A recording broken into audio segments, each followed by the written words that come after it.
Counsel for Life is a movement of over 1,000 advocates for life who are changing our culture into one where every life has equal value.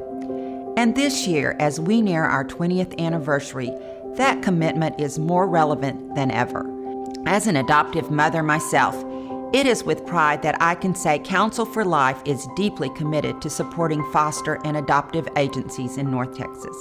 Our goal with this year's Run for Life is raising support and awareness about foster care and adoption and its redeeming power to transform the lives of children and families. So it is with pleasure that I present to you this beautiful short documentary of one family's experience. I was almost nervous, is this really gonna happen? Are we gonna get to keep the girls together?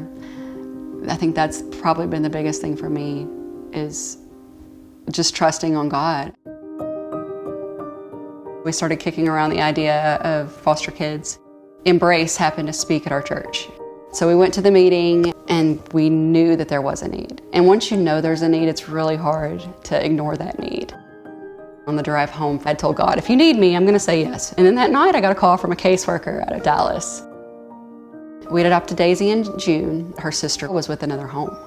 And when we got back from family vacation, I got a phone call from the aunt asking if we would just keep Ella. We got to adopt her in December of that year. So it was a lot of stability for her. So Embrace is really, I don't think we would have done it without the support. Training has been something I needed. I walked into my first coffee shop moms group when we were in the licensing process.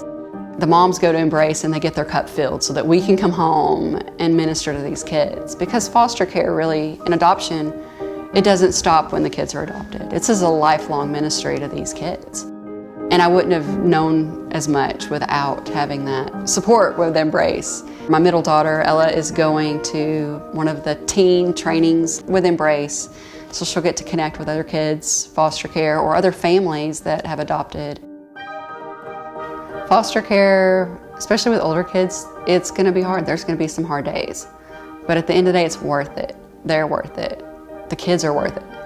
And we're sending a message to them that we value them. They are important. We care enough about them that when everyone else has turned their back on them, we still love them. God still loves them.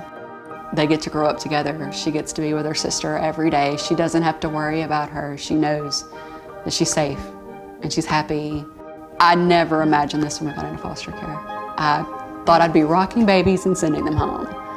But I've been blessed just as much as these girls have.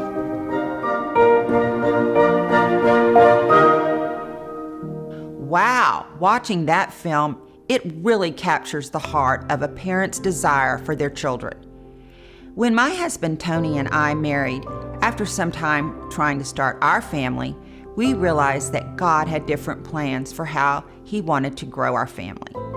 So we approached an adoption agency and adopted our first daughter. A few years later, during the adoption process with our second daughter, we found out that we were pregnant with our third daughter. Through it all, we've learned that it is God who grows families. We also learned that birth mothers who find themselves in unplanned pregnancies love their children deeply in spite of the difficult circumstances. When they place their children for adoption, it's one of the greatest gestures of love and sacrifice. There are many challenges that come with fostering to adopt, but in the struggles, there is such beauty in God's redeeming power to transform the lives of children and families. This is precisely the calling that Counsel for Life is set out to fulfill faithfully year after year. So, as you run, keep these stories, testimonies, and foster and adoptive agencies in your heart. Each of them need our support as we seek to take a stand for life in North Texas.